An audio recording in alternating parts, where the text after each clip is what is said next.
काढला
बाबासाहेबांच्यासाठी हा काय प्रकार घडतो? फायर ब्रिगेडवाले का नाकारतात?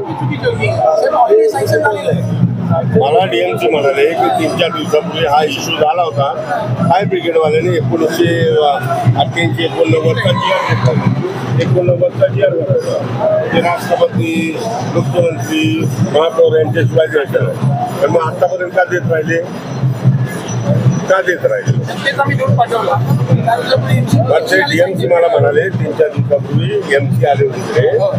त्यांनी त्यांच्यासमोर आमचा उपस्थित केल्यानंतर त्यांनी त्याला क्लिअरन्स दिला.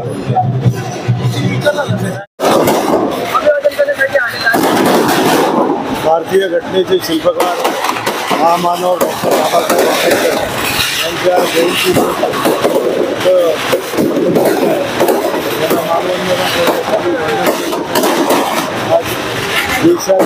देशामध्ये साजरी होते.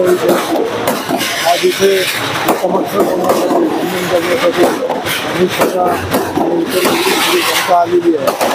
बाबासाहेबांनी जी घटना या देशाला दिली, लोकशाहीचं मजबूत असं सशक्त प्रतीक असलेलं हे भारतीय संविधान आणि या संविधानाने सामान्य माणसाला जे अधिकार दिलेले ते अधिकार अधिक सक्षम येणाऱ्या काळातील ही लोकशाही प्रबल आणि मजबूत अशी लोकशाही म्हणून आपल्या देशातच नव्हे तर संपूर्ण जगामध्ये असेल. त्याचे लिहिणारे त्याचे शिल्पकार हे डॉक्टर बाबासाहेब. परमपूज्य डॉक्टर बाबासाहेब आंबेडकर यांचा जयंती उत्सव आजपासून सुरू झालेला आहे. चेंबूरमध्ये डॉक्टर बाबासाहेब आंबेडकरांचा अत्यंत भव्य दिव्य असा पुतळा आहे आणि या पुतळा समितीचा मी अध्यक्ष आहे. 13 एप्रिलला मध्यरात्री बाबासाहेबांच्या पुतळ्याला हार घालण्याची प्रथा आणि परंपरा आहे. मुंबईचे महापौर, मुख्यमंत्री कुठल्याही पक्षाचे असो, परंतु त्यांच्या हस्ते तो हार घातला जातो आणि पुतळा समितीचा अध्यक्ष म्हणून मी त्यांच्या सोबत असतो. यावर्षी सुद्धा बाबासाहेब आंबेडकरांच्या जयंतीच्या निमित्तानं या ठिकाणी बाबासाहेबांना अभिवादन करण्यात आलंय. बाबासाहेबांच्या पुतळ्याला महानगरपालिकेच्या अधिकाऱ्यांच्या वतीनं इथे अभिवादन करण्यात आलं. बाबासाहेबांना हार अर्पण करण्यात आला आणि सोबत मी होतो. परमपूज्य डॉक्टर बाबासाहेब आंबेडकरांनी या देशातल्या गोरगरीब माणसासाठी जात, धर्म, प्रांत, भाषा याच्या पलीकडे जाऊन या देशातला माणूस त्याला सगळ्या प्रकारचे अधिकार मिळाले पाहिजेत. तो माणूस म्हणून जगण्याचा अधिकार मिळाला पाहिजे. त्याचे सगळे अधिकार अबाधित राहिले पाहिजे आणि त्याची सर्वांगीण उन्नती झाली पाहिजे. मग ती शैक्षणिक क्षेत्रामध्ये असेल, की आर्थिक क्षेत्रामध्ये असेल, राजकीय क्षेत्रामध्ये असेल किंवा रचनात्मक आणि विधायक क्षेत्रामध्ये असेल, ही सगळ्या प्रकारची त्याची प्रगती झाली पाहिजे. ही डॉक्टर बाबासाहेब आंबेडकरांची भूमिका होती आणि त्या भूमिकेवर हुकूम त्यांनी प्रचंड कार्य केलं. महाडचा चवदार तळ्याचा सत्याग्रह असेल, काळाराम मंदिराचा सत्याग्रह असेल किंवा आणखी वेगवेगळ्या प्रकारचे आंदोलन करून या देशातल्या जनतेमध्ये जनजागृती निर्माण करण्याचा प्रयत्न केला। एका बाजूनं हे प्रत्यक्षात आंदोलन केलं, दुसऱ्या बाजूनं मूकनायक, प्रबुद्ध भारत अशा पद्धतीची नियतकालिक अनियतकालिक पाक्षिक बाबासाहेबांनी निर्माण करून एक वैचारिक प्रबोधन करण्याचं सुद्धा काम बाबासाहेब आंबेडकरांनी केलं। आपण बघत असाल डॉक्टर बाबासाहेब आंबेडकरांनी या देशाची राज्यघटना लिहिली, जो हजारो वर्षाचा उपेक्षित समाज होता या समाजाला मुख्य प्रवाहामध्ये आणण्यासाठी त्यांनी राज्यघटनेमध्ये तरतुदी केल्या। अनटचेबिलिटी हा गुन्हा ठरवण्यात आला, त्याचबरोबर सगळ्या प्रकारचे अधिकार रिझर्वेशन्स, मग ते राजकीय असेल, सामाजिक असेल, शैक्षणिक असेल, आर्थिक असेल, अशा प्रकारचं रिझर्वेशन या ठिकाणी मागासवर्गीयांना, आदिवासींना, ओबीसींना आणि बहुजन समाजातल्या गरीब समाजातल्या माणसांना त्यांनी अशा पद्धतीचं आरक्षण देण्याचं काम केलं आणि त्यांच्यामुळेच हा गोरगरीब माणूस आज उत्थानाच्या दिशेनं काम करू लागलेलं आहे, त्याचं उत्थान होत आहे। बाबासाहेबांचे प्रचंड उपकार या देशावर आहेत आणि अशा वेळेस बाबासाहेब आंबेडकरांची राज्यघटना बदलण्याचं जे षडयंत्र या देशामध्ये रचलं जात आहे, मनुवादी राज्यघटना निर्माण करण्याचं काम या निमित्तानं होत आहे, ते हाणून पाडण्याची गरज या निमित्तानं आहे। बाबासाहेब आंबेडकरांच्या जयंतीच्या निमित्तानं आपण सगळे एक होऊया आणि मनुवादी राज्यघटना या देशामध्ये पुन्हा येता कामा नये, लोकशाही संपवता कामा नये, लोकशाही अबाधित राहिली पाहिजे, बाबासाहेबांची राज्यघटना अबाधित राहिली पाहिजे आणि त्यासाठी आपण सगळ्यांनी मिळून प्रयत्न करायला पाहिजे असंच या निमित्तानं मला वाटतं। हीच खरी श्रद्धांजली बाबासाहेब आंबेडकरांना होईल। मी पुन्हा एकदा बाबासाहेब आंबेडकरांच्या जयंतीच्या निमित्तानं आंबेडकरी जनतेला आणि सर्व भारत देशातल्या जनतेला शुभेच्छा देतो जयंतीच्या निमित्तानं आणि या ठिकाणी थांबतो। जय भीम। बाबासाहेब आंबेडकरांचा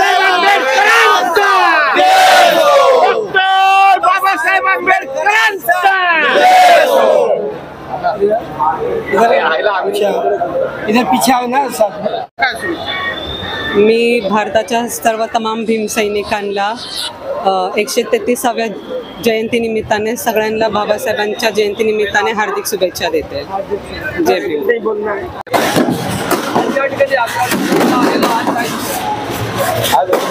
डॉक्टर बाबासाहेब आंबेडकर